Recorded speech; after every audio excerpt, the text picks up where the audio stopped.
Merci, Monsieur le Président. Tout d'abord, je tiens à remercier le député du Yukon de son leadership, car il a fait en sorte que nous ayons cette conversation ce soir. Nous tenons un dialogue sur le fait qu'il est essentiel de sauver des vies parce qu'on a affaire à la crise des opioïdes. On parle de crise ici. Je vais vous parler du fait que en 2021, il y a eu 155 décès d'empoisonnement par surdose. Pour vous donner une comparaison, il y a eu 45 décès dus au COVID sur la même plage. Et puis maintenant, à l'échelle du pays, il y a 19 décès par jour de surdose. Et vous voulez parler d'argent? Alors, en 2017, 6,4 milliards de dollars ont été dépensés dans le système de justice pénale, qu'il s'agisse des tribunaux, des services de police, tout cela rattaché à la drogue. Bon, je sais que les gens ici ce soir disent que c'est une question qui a trait à la santé plutôt qu'à la criminalité. Je suis tout à fait d'accord. Et la bonne nouvelle, c'est que les parlementaires doivent s'assurer que la loi reflète cette réalité, parce que jusqu'à présent, la loi ne le reflète pas. On continue de criminaliser la possession de drogue à l'échelle du pays. Donc, j'encouragerais tous les parlementaires à relire les conseils du panel d'experts de Santé Canada sur les dépendances. Et voilà pourquoi je suis fière du projet de loi déposé par le député de Courtenay Alberni. Il a déposé ce projet de loi qui a été rédigé pour codifier dans la loi ce qui est recommandé par le panel. Tous les députés ce soir ont dit qu'ils reconnaissaient la réalité selon laquelle ce n'est pas une question de criminalité. Alors voilà aussi pourquoi j'enjoindrai tous les députés à appuyer le projet de loi du député de Courtenay Alberni. Projet de loi qui reprend les recommandations du panel, soit la décriminalisation de simple possession et aussi le fait de radier les casiers judiciaires des personnes qui ont été arrêtées pour possession simple, de sorte que s'il n'y a pas une stigmatisation pour le restant de leur vie, et aussi le fait qu'on mette en place une stratégie pour un accès supervisé et plus sûr. Il y est aussi question des déterminants sociaux de la santé parce que ce sont là les facteurs sous-jacents qui ont mené à cette crise. Nous savons que les personnes qui sont accros aux drogues illicites le sont parce qu'il n'y a pas d'accès à du logement adéquat et salubre. Il n'y a pas d'accès universel aux soins de santé au pays.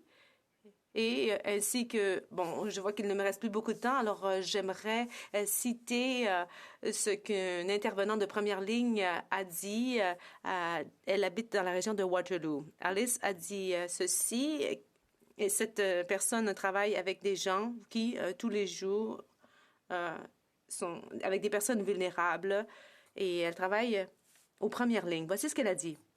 Quel que soit le climat politique, nous allons consacrer toutes nos minutes de la journée à aider des personnes qui dépendent des drogues. Et nous allons essayer de répondre à leurs besoins. Nous allons continuer d'essayer de forger des relations fondées sur le respect avec des personnes lorsqu'elles vont bien, mais lorsqu'elles ne vont pas bien aussi. Nous allons nous rappeler de toutes les vies qui ont été perdues et se rappeler de ces gens comme étant des personnes qui sont lumineuses plutôt que de simples statistiques.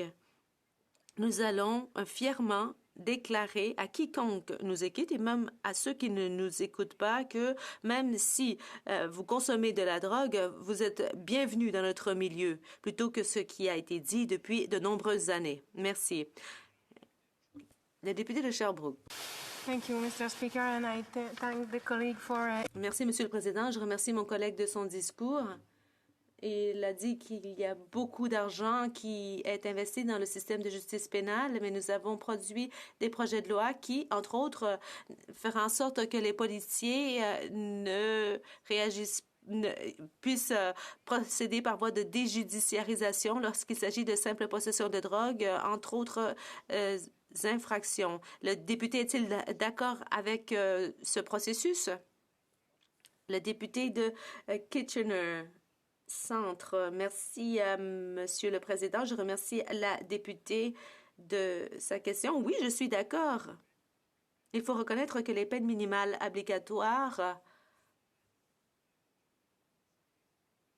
et là je cite la Commission de vérité et réconciliation, doivent être éliminées.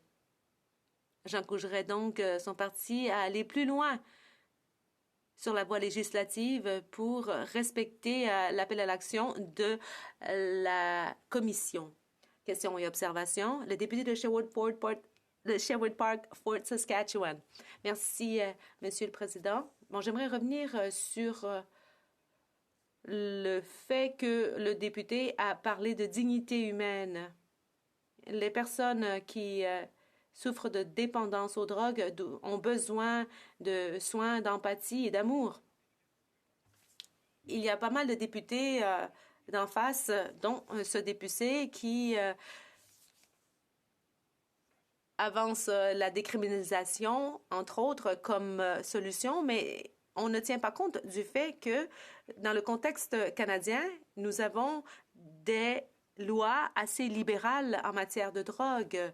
On peut le voir dans le quartier Downtown Eastside à Vancouver. Bon, il n'y a pas une légalisation formelle, mais on a déjà pas mal de déjudiciarisation.